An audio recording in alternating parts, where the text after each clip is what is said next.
Honourable CM గారు అక్కడ నుంచి లాంచ్ చేయబోతున్నారు.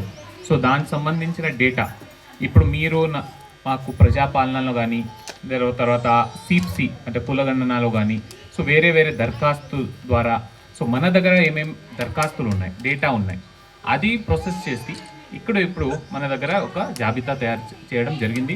సెక్రటరీ గారు మీ ఇంటింటికి వచ్చి కూడా అన్ని చాలాసారి వేరే వేరే రకంగా చెక్ చేయడం కూడా జరిగింది. రేషన్ కార్డ్స్ కంటే ఒకసారి, తర్వాత మీ ఇంద్రమ్మ ఇల్లు కోసం కూడా ఇంకొకసారి. సో ఆ రకంగా ఇప్పుడు రైతు భరోసా కోసం సర్వే నంబర్స్ పోయి ఒక్కొక్కటి ఏఈఓ గారు సో ఏఈఓ గారు అండ్ తర్వాత అక్కడే మన రెవెన్యూ ఇన్స్పెక్టర్ కలిసి కూడా వాళ్ళు కూడా సర్వే నంబర్ వారీగా అంటే ఎక్కడైనా రాళ్ళు లేకపోతే గుట్టలు వ్యవసాయకి పనికిరాని భూమి ఏమైనా ఉంది సో ఆ రకంగా దానికి మనం రైతు భరోసా మనం తొలగించాలి ఆ రైతు భరోసా నుంచి అని ఇక్కడ చాలా తక్కువనే ఉంది అని చెప్తా ఉన్నారు. సో ఆ రైతు భరోసా తర్వాత ఇంద్రమ్మ ఇల్లు, రేషన్ కార్డు కూడా మీరు చాలా రోజు నుంచి ఎదురు చూస్తున్నారు. సో దానికి సంబంధించింది కూడా అడిషన్ డిలీషన్, దానికి కొత్త ration card, splitting card, so అన్ని దానికి ఇప్పుడు మన దగ్గర లిస్ట్ ఉన్నాయి. ఆ లిస్ట్లో బై మిస్టేక్ మీరు ఇంకా కూడా మిస్ అయితే మ్యాక్సిమం వచ్చేస్తుంది. మ్యాక్సిమం రేషన్ కార్డులు ఎవరెవరు అప్లై చేశారు దానికి సంబంధించిన ఉంది.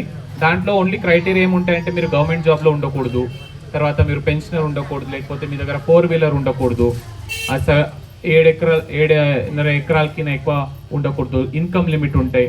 సో ఆ రకం కొన్ని క్రైటీరియాలో మీరు వస్తే మీరు వాళ్ళంతే ఎలిజిబుల్ అవుతారు, కానీ అందరూ అర్హతలు అయిపోతారు. మన మారుమూల ప్రాంతంలో అంటే మోస్ట్ ప్రాబబ్లీ అందరూ అర్హతలు ఉన్నారని అదే మా ఎంఆర్ఓ గారు కూడా చెప్పారు. సో ఇదే రకంగా ఇంద్రమ్మ ఇల్లు దాంట్లో కూడా మీ ఫొటోస్ మీరు చూశారు, ఫొటోస్ ఎలా తీసుకున్నారు, అన్ని చోట్ల మీరు రేఖలు ఉన్నాయా, మీ వాల్స్ ఏమున్నాయా అన్నీ చెక్ చేస్తూ మనం ఫొటోస్ కూడా నింపడం జరిగింది. అదే యాప్ ద్వారా కూడా చేయడం జరిగింది. అది కూడా మా దగ్గర ఒకరొకరు చెప్పారు మా దగ్గర ఇల్లు స్థలం ఉంది సార్, స్థలం ఉంది అని, ఒకరొకరు మా ఇల్లు స్థలం కూడా లేదని చెప్పారు. సో అది 2 జాబితా కూడా ఆల్రెడీ తయారుంది.